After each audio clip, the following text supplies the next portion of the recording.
ইয়েমেনের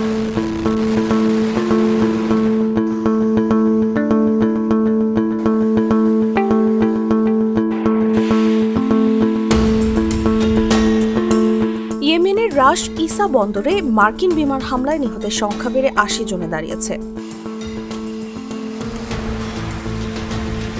দেশটিতে সাম্প্রতিক সময়ে যুক্তরাষ্ট্রের চালানো ভয়াবহ হামলাগুলোর মধ্যে এটি একটি। দেশটির হোদেইদা স্বাস্থ্য অফিসের বরাত দিয়ে আল মাসিরা টিভি জানিয়েছে, শুক্রবার ভোররাতে চালানো হামলায় আরও ১৫০ জন আহত হয়েছেন। মার্কিন সেনাবাহিনী জানিয়েছে, হুথি যোদ্ধাদের জ্বালানির উৎস বন্ধ করার জন্য এই হামলা চালানো হয়েছে। ওয়াশিংটন জানিয়েছে, তারা ইয়েমেনের হুথিদের অবস্থানগুলোতে হামলা চালিয়ে যাবে যতক্ষণ না লোহিত সাগরে জাহাজ চলাচলের উপর এই গোষ্ঠীর আক্রমণ বন্ধ হয়।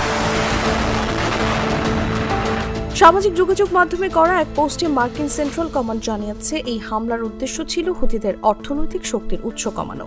অন্যদিকে গাজায় প্রাণঘাতী হামলা অব্যাহত রেখেছে ইসরায়েল। এতে আরও ৬৪ ফিলিস্তিনি প্রাণ হারিয়েছেন। ত্রাণ সংস্থাগুলো জানিয়েছে, গাজা আমাদের প্রজন্মের সবচেয়ে খারাপ মানবিক ব্যর্থতাগুলোর মধ্যে একটি। গাজা স্বাস্থ্য মন্ত্রণালয় জানিয়েছে, ইসরায়েলি হামলায় এখন পর্যন্ত মোট ৫১,০৬৫ জনের মৃত্যু হয়েছে। আহত হয়েছেন ১,১৬,৫০৫ জন। যদিও গাজার সরকারি মিডিয়া অফিস জানিয়েছে, নিহতের সংখ্যা ৬১,৭০০। কারণ ধ্বংসস্তূপের নিচে যারা চাপা পড়েছে তাদেরও নিহতের তালিকায় অন্তর্ভুক্ত করা হয়েছে।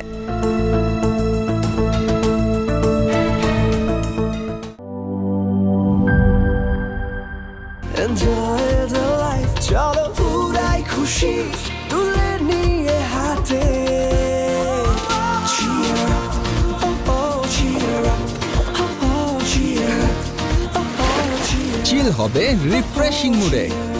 চিয়ার আপ, চলো উড়াই খুশি।